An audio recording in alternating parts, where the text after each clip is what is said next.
मैं Khalil Ahmad, advocate, high court, Hyderabad, Telangana. आज मैं इस वीडियो में इलीगल अनऑथराइज्ड अपार्टमेंट्स और उसको खरीदने के बाद होने वाले कॉन्सिक्वेंसेस के बारे में बताऊंगा।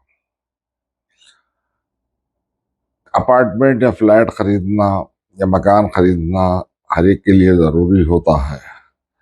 लेकिन इतना भी ज़रूरी नहीं है कि आप अपनी मेहनत की कमाई से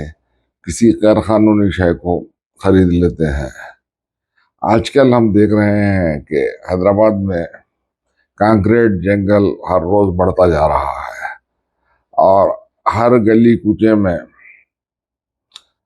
टावर्स बनते जा रहे हैं। अगर 200 गज का प्लाट है तो 7th फ्लोर भी बन रहा है, हाई राइज जिसको कहते हैं,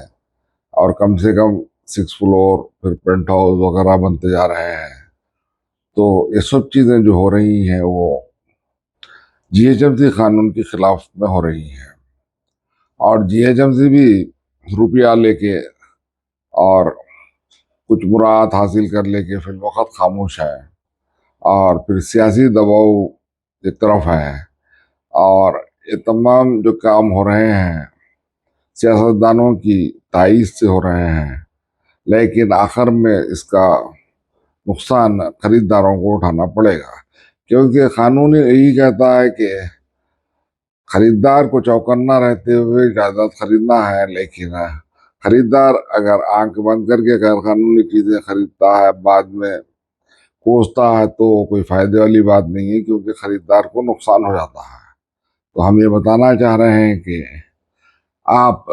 खरीदने से पहले कोई अपार्टमेंट उसकी तहकीक कर लें और उसकी कानूनी हैसियत देखें।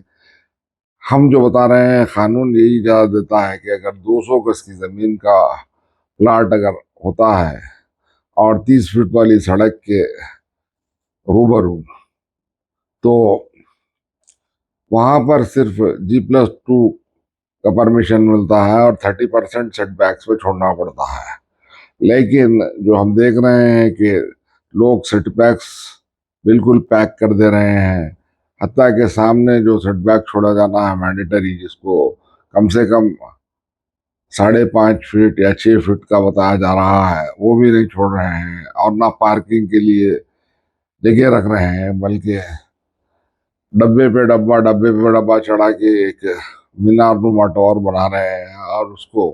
लोग अपनी मेहनत की कमाई से खरीद रहे हैं। और फिर ऑक्यूपेंसी सर्टिफिकेट, जो एक मैंडेटरी डॉक्यूमेंट होता है बल्दिया की जानिब से, जीएचएमसी की जानिब से,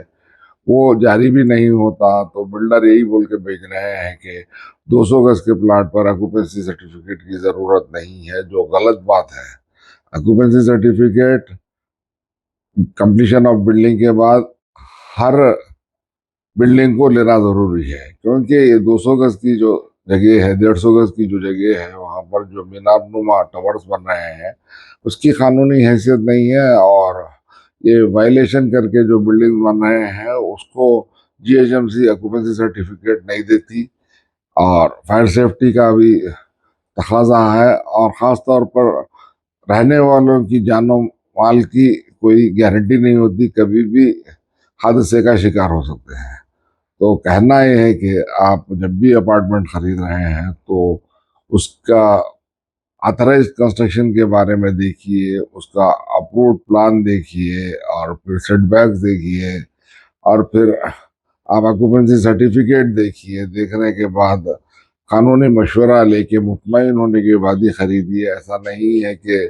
अंधाधुंध आप खरीदते जाएंगे और ये समझ के कि शहर के क्लब में वाकई ये बिल्डिंग है, अगर ये बिल्डिंग छुटी तो फिर हमको नहीं मिलती। तो आज जो हालात हैं मुल्क में,